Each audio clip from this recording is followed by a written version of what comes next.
Inland Sports. And now join us here on the Inland Sports Show. He is a brand new head football coach here in the area, taking over at Jurupa Hills, but obviously a very familiar name. It is Cade Sparks. And Cade, first off, congratulations on getting the Jurupa Hills gig. How excited are you to just kind of get your hands dirty and get in there and start building for next season? Thanks, Pep. Honestly, super excited. This is something I've wanted to do since I played high school football. I knew when I was a senior in high school that I wanted to be a teacher and I wanted to coach football, So really all glory goes to God. He's guided me throughout my journey. And now I'm here. It seems like in a blink of an eye. And now it's time to get to work. And like you said, getting the hands dirty. And there's a lot of work that needs to be done. But I'm really excited for the future. And I'm excited for what we're going to be able to offer to the kids that take part in the Spartan football program. Kate, that's a perfect segue into my next question because obviously if you're a local football fan, they remember you quarterbacking Summit not too long ago. Yep. But a lot of guys will have that story where, I knew in the back of my mind, even when I was a player, I was going to be a coach. It sounds like you kind of felt that same way, right? You loved football. You loved being around football. You kind of always knew, especially at the quarterback position, you felt like, hey, I'm probably going to be in the game for a long time, whether it's a player or as a coach. Yeah. Oh, yeah. No, I definitely, that was something that I knew at a young age, and then it kind of got the bug right when I was done playing ball. And I'm going to have the bug for a long time, I think. So, Cade, who are your coaching influences? Because I know you've made stops at Aquinas, at Summit, obviously, coaching as well. You've been around some really great coaches. So who are some of the guys that you've been around that you're like, you know what, I'm going to, take a little bit from different places I've been at and kind of implement it in my coaching style? Right. And like you said, I've been fortunate enough to be with some really great coaches. I would say, first off, the coach that had the most influence on me was my own dad. My dad coached me growing up, and, he was a man of integrity, and he walked the walk and talked the talk. And a lot of the way I, carry myself is because of him. And then obviously, I played for Nick Matheny up there at Summit. Nick and Mark Mercado, the defensive coordinator, were both in my wedding, so those guys, both, we're good buddies for 51 weeks out of the year now. But, those are good friends of mine. They taught me a lot up there. Coach McCarthy, really grateful for those guys. And then obviously, when I started teaching at Aquinas, Jordan Bruzig, just a phenomenal person, really a mentor to me, really good friend of mine now. I just had a real great opportunity to go coach there. And obviously, both programs they run their programs very efficiently. And it's not necessarily always about the X's and O's. It's about how you do things. And places don't make places, people make places. And I truly feel that I wouldn't have rather have it gone any other way. Really grateful for those two head coaches. Still keep in touch with them, and they just really changed my life for the better. And that's what I want to do for the next generation of athletes. I truly believe that a game with a ball and some laces on it can really change young men's lives, and it did mine. And I want to do that for people, especially in Fontana. I love the city of Fontana. I love what it has to offer, and there's a lot of talent in Fontana. And all the people in Fontana need to stay in Fontana. It's a great city, and I'm fortunate enough to have been able to coach in Fontana and surrounding areas. And those were my biggest influences. Just great men. What was it? Just even last year, Jurupa Hills, won a CIF Southern Section title, went to a state championship game, and I think, gosh, I'm trying to remember. I think you were probably still at Summit when Jurupa Hills won a title. I think it was 2013-ish when they won a CIF title back then.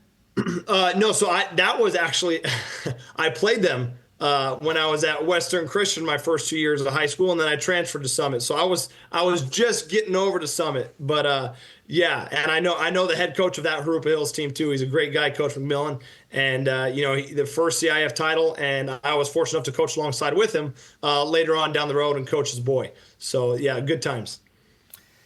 So, Cade, here we are, it's the month of December, we're getting ready for Christmas, but do you feel like there's some things that you could be doing right now to get ready for next season? I don't know if it's just coming up with a weight room routine, planning 7-on-7, recruiting just the kids on your campus right now to come out and play football. Like, what are some things that you can do right now?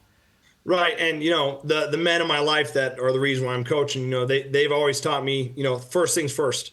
And that's definitely the priority. We're looking to build the program. We're looking to build the staff. My first thing that I needed to do, and I'm finishing it up this week, is meet one-on-one with all the juniors that are going to be seniors next year. The off-season training has already started for us, so we already have that planned out for the rest of the year, going all the way out through the summer. We're fortunate enough to have a really good athletics trainer there who is the best in the Inland Empire. Coach Joe Reeves, he's just an amazing guy. Coach Joe just really cares about the kids. So yeah, we're doing all that on the back half, and then obviously there's stuff behind the scenes that I got to do as a head coach and learning the ropes one day at a time.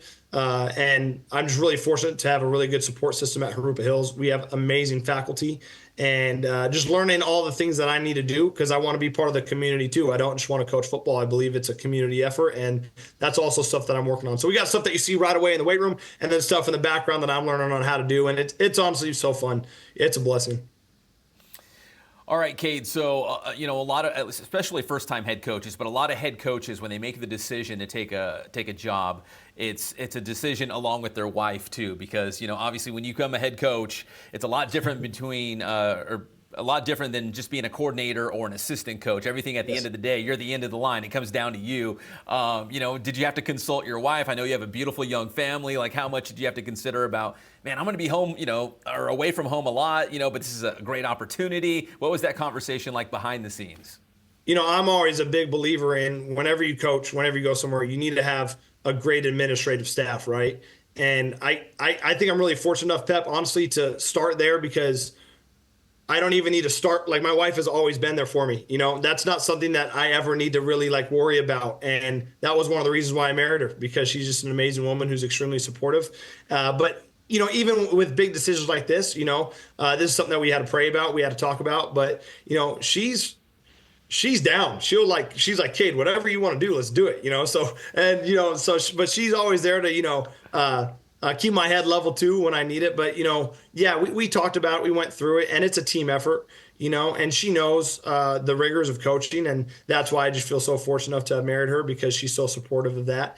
But again, like I said, a community effort. This is something that, hopefully now that my little man's, 2, he's going to be 3 next October, he's going to be coming to practices with me. So, I can help take a load off for the wife, and I can have the little man out there. But, I want her to get more involved in a small way, just being around. I want my athletes to know who my family are. I want them to meet them, and I want my boy to be around them as well. But really, Pep, she's been so supportive. It's something that we knew we had to pray about, because we always pray about when we make big decisions. But we also knew that no matter what, we had each other's backs. And we're going together through the whole thing, thick and thin. Coach Sparks, not to try to go too deep, but do you feel like, being married and being a young father, you can kind of demonstrate what that should look like, to your players as well? Because we talked about, football opening doors and how football's a lot bigger than just, a pigskin out there and what happens on the field. It spills out into all areas of life. It teaches you so many different things about life, about being a husband and a brother and a father and all these different things. Do you feel like just being able to have your family maybe around the program, you can demonstrate what it could look like or should look like in your eyes?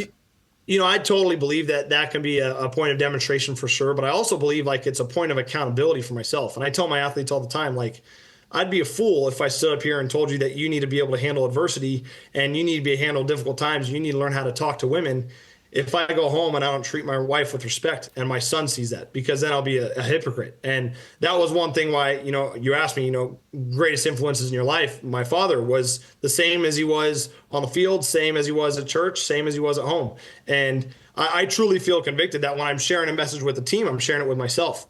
But yeah, I definitely want them to see, that you can use football for so many avenues. Shoot, the reason why I'm here now is because of football. And the reason why my buddies are where they are, who I played with, are because they knew someone through football. It's a deep connection. It really is, especially in Fontana. And, having my wife there and my kids there, yeah, I think that'd be something that I really want to do, just so they can see the accountability and the stuff that I'm telling you young men to do. this is because it's what I want you one day to have. Pep, I love football. You know, I might die on the football field one day, but there is nothing I love more than coming home to my family. And it's because my wife, she's my rock, and she makes this place just a place of just warmth and comfort. And my kid runs to me, and I tell my athletes, like, hey, winning football games is great, but there ain't nothing better than when someone that you are raising is coming to you at the door and saying, Dad, what's up? You know, and yeah, I want them to experience that for sure, 100%. Yeah, it's an awesome, awesome feeling. All right, Cade, listen, I know you're a former quarterback, so I'm not going to assume that you're just going to be running gun and throw 50 times a game. But what will the team look like this upcoming season? Does it depend on the guys that you've got on the team? Are you going to be maybe a run-first guy or put your best players on defense? Like, what kind of brand of football should we look for next season?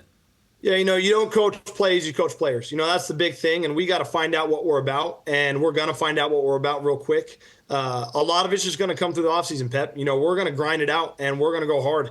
And I'm a believer now more than ever. You know, I was a believer because, you know, I had to hand the ball off. You know, I had to do that as a quarterback, but I love throwing the football. You know, I'm not going to sit here and act like I don't want to sit here and talk X's and O's on how we can, you know, attack a quarter shell versus a middle field close shell. But you have to be able to run the football.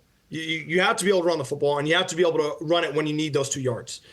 Throwing the football is great. It's fancy. I love it. It looks cool. But at the end of the day, there's nothing better than when you can impose your will on an opponent.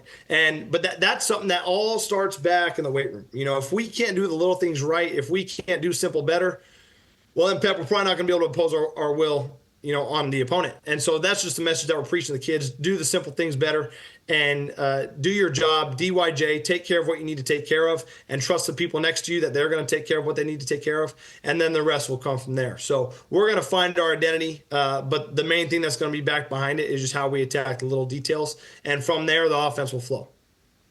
All right, and finally, Coach, is it kind of weird wearing purple instead of that summit blue? I mean, I guess at some point you have to get used to it, right? I'm already used to it, thick all the way through.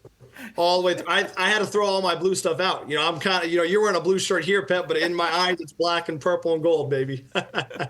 You know, there's certain guys out there, I don't know, like, for example, Kurt Bruick, right? He was at Rev for so long. To see him in gold and not red, it was like, man, it's going to take a while. But it's growing on me. I see the purple on you. It's growing on me. So I can get used to that. No doubt about that. Listen, Cade, congratulations on the new gig, man. I think you're going to be awesome out there at Jurupa Hills. And congratulations. Can't wait to see the Spartans this upcoming season. Pep, I appreciate it. You let me know when you want to come down, and I'll get you some purple, black, and gold gear. Let's do it, man. That is Cade Sparks, the new head football coach for Jurupa Hills, here on the Inland Sports Show. Inland Sports.